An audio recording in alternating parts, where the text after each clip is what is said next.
Sir, yung tanong lang kasi, hindi naman kahit nasabihin natin parang pinangungunahan yung proseso, pero kasi first time na merong impeachment against the Vice President, paano yung succession? If ever na mangyaring ma-impeach siya, sino ang pipiliin? Susundin ba yung line of succession? SP, sir? Hindi susundan yung line of succession. Yung line of succession, papasok lamang yan kapag sabay na wala ang 1 at 2, sabay na wala ang 1, 2, 3. Doon lamang papalit ang pangatlo o pangapat. Nakita na natin nangyari yan. Nung natanggal si dating Pangulong Estrada, pumalit si Vice President Arroyo, na bakante ang Vice President. Ang ginawa niya, so hindi sabay na bakante. Nag-appoint siya mula sa Kongreso. Ang age requirement ng congressman ay 25 years old, ang age requirement ng senator ay 30 years old, ang age requirement ng presidente at vice-presidente ay 40 years old. So limitado ang pwedeng piliin ng Pangulo na magiging ikalawang Pangulo mula sa Kongreso na ang edad dapat 40 pataas. Wala naman yata ang senador na bababa sa 40, so lahat ng senador ay qualified. Pero may mga kongresistang below 40, hindi sila pwedeng i-nominate dahil hindi sila qualified. Yung ibang qualification ng Pangulo at ikalawang Pangulo, taglay na ng mga mambabatas. Natural-born citizen, registered voter, resident of the Philippines, and able to read and write. So yung edad lamang ang nawawala. So pipili siya at matapos niya pumili, i-confirm ito by majority vote ng Kamara at ng Senado voting separately. Pag nangyari yun, siya na yung papalit bilang ikalawang Pangulo. At nangyari yan kay then Senator na naging Vice President Cristo Ingon. So lahat ng Senador qualified, sir? May Senador bang below 40? Wala naman. Wala. So lahat. So yes, sa Kamara naman, hindi lahat, only because of age. But the President will nominate. Yun ang unang beses nangyari yan sa ating sistema. At nakita natin tumakbo ng maayos yun. So may nag-leak na message ni PBBM sa mga congressman na parang sabi niya ayaw na ng impeachment. Sa Senate ba, sa inyo, nag-message din yung President? Wala. Wala. At saka kung may patutuuhan naman talaga yung message na yun, na inangkin, inamin na ni Pangulong Marcos, sa Kamara naman talaga yun. Dahil kung walang matuloy sa Kamara, wala na mga abot sa akin. Sir, ang concern na marami kasi divisive itong impeachment process. Ito ba maaaring maka-affect yung peace and order na ating bansa at maka-discourage sa foreign investor o sa business sector? Well, anumang politically divisive issue sa isang bansa, palaging makaka-apekto sa kumpiyansa ng negosyante at makaka-apekto palagi sa ordinaryong pagtakbo ng pamahalaan. Dahil iba naman talaga ang galaw, kilos at salita, kapag nagkalinyahan na ng kampihan ng pula at puti. So yung confidence ng business sector pwede nang maka-apekto, sir? At sa takbo na negosyo? Posibleng maapektuhan, oo. Pero ayon sa economic managers sa ngayon, dahil nga hindi pa naman natutuloy, puro chismis at usapan lamang naman to, kampante pa rin ng economic team ng Pangulo na ito hindi makaka-apekto hanggang sa pagtatapos ng economic numbers ng ating bansa sa taong ito. So malaking challenge ito sa administration ni Pangulong Marcos. Paano niya mapapanatili stability, yung kumpiyansa ng... Challenge sa ating lahat ito. Lahat ng opisyal, kabilang na yung mga opisyal na involved, pabor man o kontra sa administrasyon. Dahil siguro naman, walang opisyal ng bansa na ayaw maging maayos ang takbo ng pamahalaan at ng bansa. Wala ring ordinaryong Pilipino na gustong magkagulo ang ating bansa. RG. Sir, by having, or if ever there is a proceeding... Kanina ba tayo hypothetical? Wala ba tayong real talk? Hindi, kasi... May mas real talk ako nabasa sa ano. Ay, shocking! Gusto mo! Gusto mo ka na doon. Puro hypothetical kasi. Kasi ano, by having all of these impeachment issues this close to an election, hindi ba magiging election issue yan that will affect, I guess, the minds, especially of the judges who are running in the election? Definitely. Naalala nyo nangyari na ito doon? Noong impeachment ni dating Chief Justice Davide. Papalapit na sa eleksyon yun. Davide. Yung mahirap.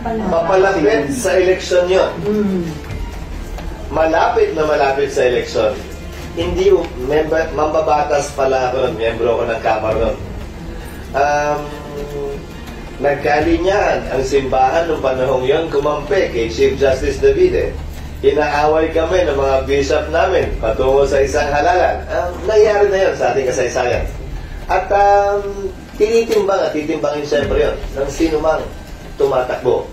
Kung babalik tanawan ninyo, nangyari sa impeachment ni Chief Justice Davide, hindi ito nakaligom ng 1/3. Pinagbotohan yun sa plenaryo. Hindi nakaligom ng 1/3. Pumosisyon ng presidente noon laban sa impeachment, si dating Pangulong Arroyo, kung aking naalala. So, hindi ito unang beses mangyayari sa ating kasaysayan kung sakasakali. Sir, yung INC... Nandun nga lang ako sa Kamara noon. Anyway, sir, yung Iglesia ni Cristo, magsasagwa daw ng malakihang rally para harangin ang impeachment case against VP Sara. In support daw ito, so naging panawagan ng Pangulo. Anong... Ewan ko kung pareho yung napanood mo sa napanood ko, pero ang sabi ng Iglesia ni Cristo, susuportahan nila ang posisyon ng Pangulo na hindi siya sang-ayon sa impeachment. Pero, Malaki ang pagkakaiba nun kung inuna mo na yung pangalawa kaysa sa una. so, may ano naman. In support yata dun, sir, magsasagwa sila ng malakihang Bilang rally. pagsuporta nga sa posisyon ni Pangulong BBM, walang sinabing pagsuporta, kung tama ang pagkakarinig ko, at pagkakapanood ko, kaugnay sa sino mang binabalakang sampahan ng impeachment. So hindi yun... Mali ba na lang kung magkaiba yung napanood natin? Pero mukhang pareho. Pero sir, ito nga yung support nga dun sa panawagan ni Presidente na huwag na sana magkaroon ng impeachment. Pero hindi naman ito pagsuporta ng INC kay VP Sara. Hindi para sa akin na magsalita para sa kanila.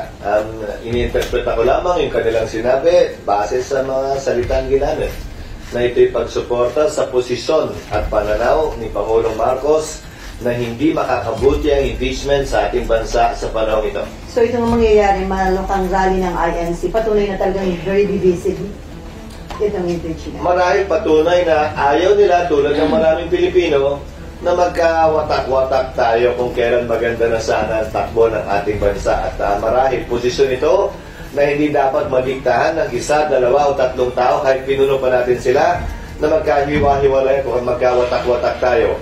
Obligasyon ng bawat Pilipino tiyakin at hanapin yung nag-iisang daan na pwede natin pagkasunduan at pagkaisahan sana. Imbis na pilit natin hinahanap yung pag-aawayan natin, pagkakawatak-watak natin at hindi natin pagkakasundo-sundo. Before NIMPA, bilang kayo yung Senate President na magkakaroon ng impeachment, parang, ano yun, sir? How do you feel? May concern ka ba? Or mahirap pa yung magiging trabaho nyo bilang kayong Presidente na... May nagsabi nga sa akin, kung matutuloy yan, grabe, 3 oras kung papanoorin yan. Sabi ko, ikaw nga manonood lang, kami uupo doon at 3 oras din mahigit. Pati kayo. Trabaho ang tingin ko rito, kung dumating man, haharapin namin. Hindi mahalaga kung gusto namin ito o hindi, kung conveniente ito sa amin o hindi. Ang importante ay trabaho ito na inatas sa amin ng saligang batas. At kung mangyayari man, gagampanan namin ito. Kung ano man ang reklamo o pag-reklamo sa likod o bulong-bulong sa likod kung gaano kahirap ang trabaho, bahagi na ng pagiging tao siguro yan. Pero patuloy namin gagampanan ito. Gusto man namin o ayaw namin. Pero yung mga non-lawyer senator, sir, dapat ba meron silang mga legal advisor para maging tama yung kanilang judgment? Well, nakita na natin dati yan. Hindi naman lahat ng umupo bilang impeachment judges ay abogado. Pero nagpakadalubhasa din sila, nagsanay at nag-aral. Maski naman ako, matagal na akong hindi nagpa-practice. Kung mangyayari man yan, kailangan ko rin mag-review at magbasa ng rules on evidence. Okay, NIMPA and then Dr. Meron na kayong panawagan sa mga colleagues na manahimik dun sa impeachment contained sa merits. Pero would you also advise them na maghanda na rin sa possibility, mag-aral na rin ngayon pa lang? Hindi. Dahil ayoko i-assume yung mga mangyayari at ayoko pangunahan. One way or the other. Dahil pag sinabi kong maghanda na, magsimula na kayo, ready, get, set, pero wala pang go, baka isipin na may pumapabor o kumikiling sa paghahay ng pagsapa. malalaki na lahat ng mga senador. Matatanda na kami lahat. Alam na namin yung mga dapat at di namin dapat gawin. Kung sa tingin nila malaki ang posibilidad na kailangan na magsimula mag-aral, nasa sa kanila yon. Kung mabilis naman sila mag-aral, mabilis matuto, hindi pa siguro muna kailangan. Hanggang nandyan na. Pero sir, based dun sa, hindi ko na kung tama doon i-base, pero based dun sa naging boto o decision ng House sa budget ng OVP, can you surmise from there na malamang-lamang na lumusot yung impeachment campaign? Ayoko pangunahan ang desisyon ng Kamara. At hindi ito pwedeng ibase sa naging desisyon sa budget ng OVP. Dahil political nga na proseso ito, nagsalita ang presidente at political head ng karamihan ng mga partido sa Kamara. So, kailangan din nilang timbangin yun at hindi pwedeng gamitin basehan yung naunang botohan. Lalo na't nagsalita na ang Pangulo kaugnay sa bagay nito. And then sir, lagi sinasabi na magiging dahilan to ng pagkakawatak-watak, kapos kayo sa oras, but paano nyo, how can you hold the Vice President accountable dun sa paggamit ng confidential funds? Would it help na magsalita na siya, mag-explain na nga naman? Kasi paligoy-ligoy, sir, yung mga explanation. Pamanhin, pero hindi ko komentaryo yan dahil bahagi daw yan. Hindi ko pa nababasa. Nung ilan sa mga aligasyon laban sa kanya na inihain sa Kamara. Papangunahan ko na yung pagsunod sa panawagan ko sa aking mga kasamahan na huwag magkomentaryo pabor o kontra o magbigay ng opinion kaugnay sa bagay na yun.